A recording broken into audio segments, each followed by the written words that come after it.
Ako hoće kod mene ili svi kod Romića, u zavis ili u bogatstvu, ili u siromaštvu, i to. Evo ja, na primjer, kao Bajram, ja imam 10 čerke,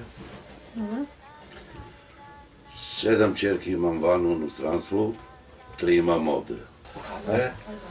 Došli su da vidi čerku, prijatelj, kako je prijatelj, je li dobar, čerka je li dobra, ili to. Pitali smo čerku i zeta, ako se voli, čerki i zet, među sebe, sve bit će dogovoreno.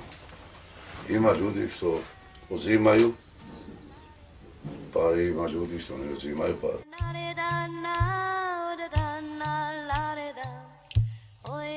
Neko uzima čerku, on daje pare. Naprimjer, došli kod mene, da tražim moj čerku, ja sam uzeo pare, tražim sam, naprimjer, 2-3 hiljade. Pa daje do 3.000, 4, najviše do 5. Je, kako je, naprimjer, bogat i kako je to. Ako je siromašno, naprimjer, to je još manje. I to opet to pare, to ide i opet počekamo.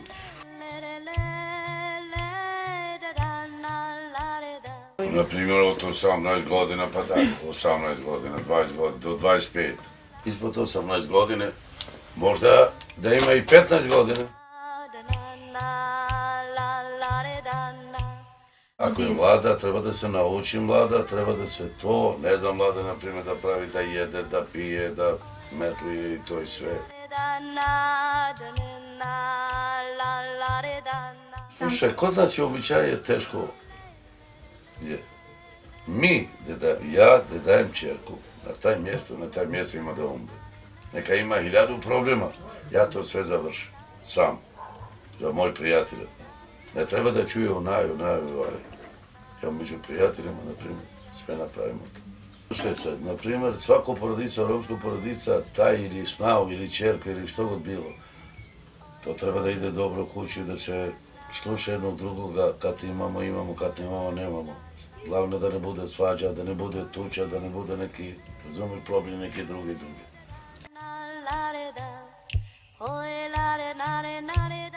Po strani čerke da bude. Yes.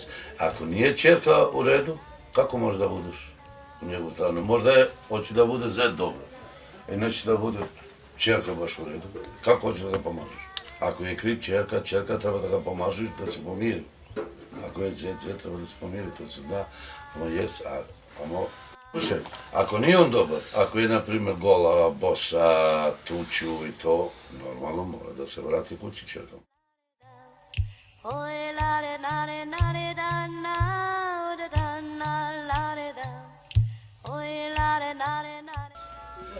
Kad sam vidio što hoće da pretvaruje, da ide, da luta i to, razumeš, dođi mi u 10, 11, možda u 12 u noć, šminkat se, obučit se, 5-6 puta u dan da se menja, da se, razumeš to, da se šeta. Vičio sam na njega, to, on viče na mene. Boga mi niti je dobro, kaže. Pa ti koga voliš, što ono uzimaš, da mi kažeš ko je taj čovjek. Da ne bude svađa, da ne bude i to. Što je nije.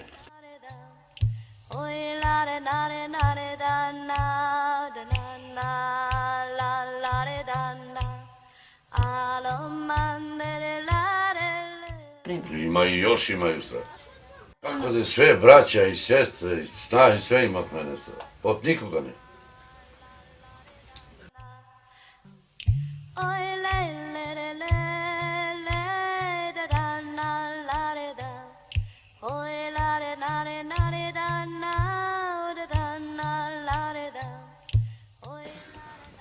Status žena je zavisi od, na primjer, ljude, gdje živi, s kim se druži, zavisi jesu li školovani ili nisu, ili imaju tradiciju stari ljudi. Na primjer, ako imaš tu staru tradiciju, onda ideš kako dedi, pradjedi, to, kako imaju oni tu tradiciju. Ako, na primjer, živiš na nekom drugom mjestu, dajemo primjer, ne kao evo mi što živimo ovdje, jer ovdje imaš dosta ljudi, svaki ima svoj mentalitet, ali niko ne živi isto, znači svako misli ono svoje.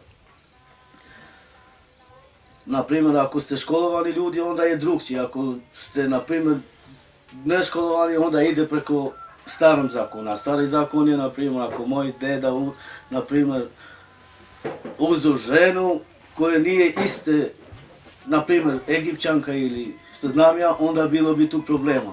Ali sad dok ovdje živimo, ovdje je sve drugačije, znači ovdje ne gleda se više to. A prije se gledalo, evo kao naprimjer moj ujak, sestra mu pobjegla, znači nije otišla, nisu došli da je prosi, pobjegla je, znači, i ima već 40 godina, ona nije smjela da ulazi kod nje u kuću.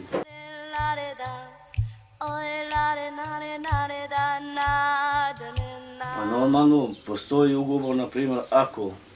Ja sam vjerio sina sad. Dobro. I kad sam pošli su, prvo su pitali koje smo porodice, kakvi smo i jesmo li pošteni, da nije momak, na primjer, taj što se vjeri sin, da nije neki kriminalac ili što ti ja znam te stvari i onda pita se to ti ideš, šalješ nekoga kao prvo, možemo li da dođemo. Ako ti odobraju, onda ideš. I onda se pita to u vezi kakvi su, šta su. I onda kad ti kažu da može, idemo tako i normalno se vjeru, venčaju se i tako to.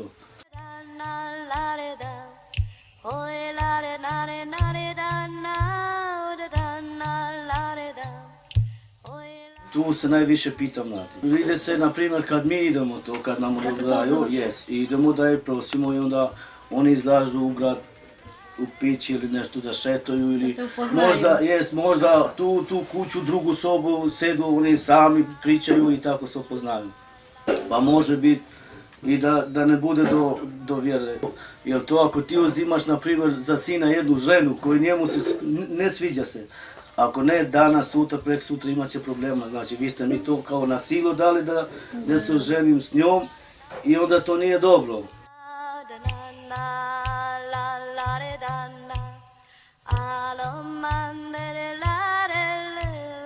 Ovako da ti kažem, postoji i ponekad i nemate granice, znači evo kao Anitina situacija, ona je 16 godina pobjegla, znači nije nas pitala i to je to. Znači evo na primjer moje čerke i onda ja ako se pomirim sa prijateljima, onda ja i kažem, ona je mlada, ima na primjer 14-15 godina, onda je, ona kod nas nije radila, znači ona možda je bila još u školu, ali kad je kod vas, vi morate da je učite kako vi imate onaj zakon.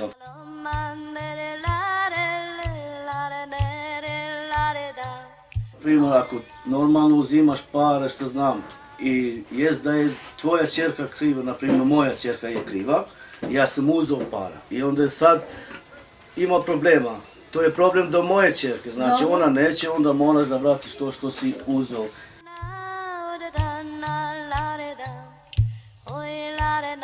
Kod Egipćana, kad se pomiriš, dolazi, na primjer, pobeže ti čerka i dolazi da se pomiriš, znači dogovorili smo se. Mi ne dajemo, na primjer, svotu nova, ti treba toliko para da dođeš. No dolazi zet, kao prvi put kući i onda to nije bitno ili 100, 200 eura ili 50, on sam određuje koliko. Sad za sina, meni su tražili 2.500 eura.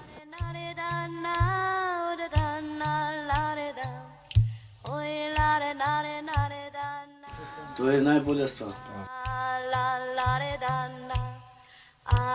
Ja isto preporučujem svim mladencima ili djevojčicama što znam ja, da ne misle brak, barem dok ne završi osnovnu školu, ne kažem svejedno na osnovnu, jer bez škole nema ništa. I onda ako se neka udaje 14-15 godina, ona ne zna što je život. Ona misli da je dobar brak, ali ne.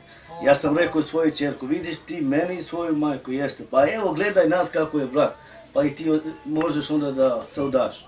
Znači mora da gleda dijete u roditelji, na primjer, kako je brak, oni tu mora da je uče, a ne 15 godina da vežu.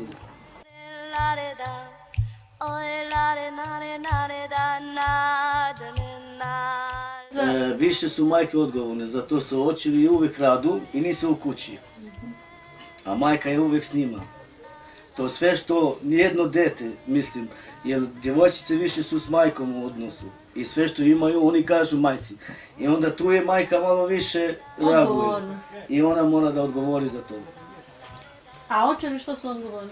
Očevi su odgovorni da radu, pa da te želje koje tražu djeca da se ispunjavaju ako mogu. Jer sad je neko vrijeme koje nije kao prije da se radi, da se ima jedan dobar život, ali jest normalno.